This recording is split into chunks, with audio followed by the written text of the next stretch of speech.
Okay, so now the Spurs advance to either meet OKC or the Clippers. Okay, OKC swept them in the regular season. Just for informational purposes. No, but I just think that's fascinating. What? This Spurs team is really good. I just don't know how they lost to OKC 4 times. I mean, I don't remember the games, to be honest with you, but it does surprise me they beat them 4 straight times. In fact, they've lost 7 in a row in Oklahoma City, postseason included. Remember when they met in the Western Conference Finals a couple of years ago, and San Antonio came in rolling, had won 20 in a row in the first 2 of the series and lost the next 4. So how do you look at those? How do you look at those potential matchups against either the Clippers or OKC? Well, the first series for the Spurs was a struggle. They went 7 games. And I think I said a couple weeks ago, if they could get rid of these series pretty quickly, the age doesn't concern me. They're going to get 3 to 5 days off now.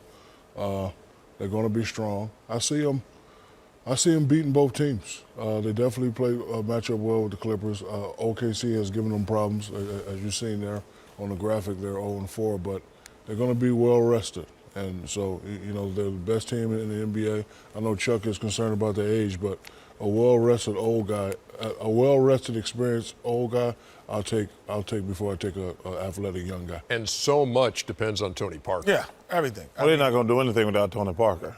Yeah. The good thing about it, worst case scenario, they don't play again until Monday. And best case scenario, Wednesday.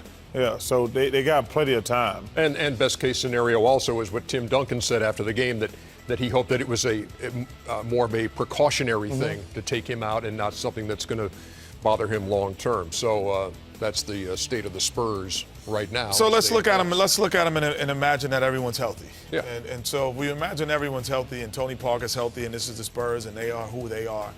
You know, the advantage that they have, obviously, with the rest now. The advantage that I think they have on both teams is in the last minute of the game.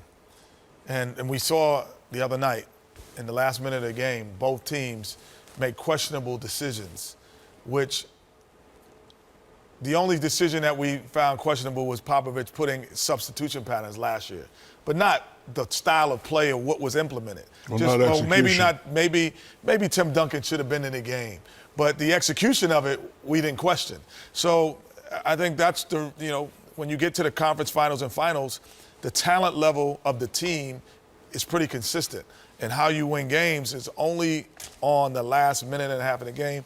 And Chuck, I just think that they're a better executing team than anyone in Well, I think they're going to be favored. But I'm just sitting there thinking, I just don't understand how Oklahoma City beat them 4 straight times.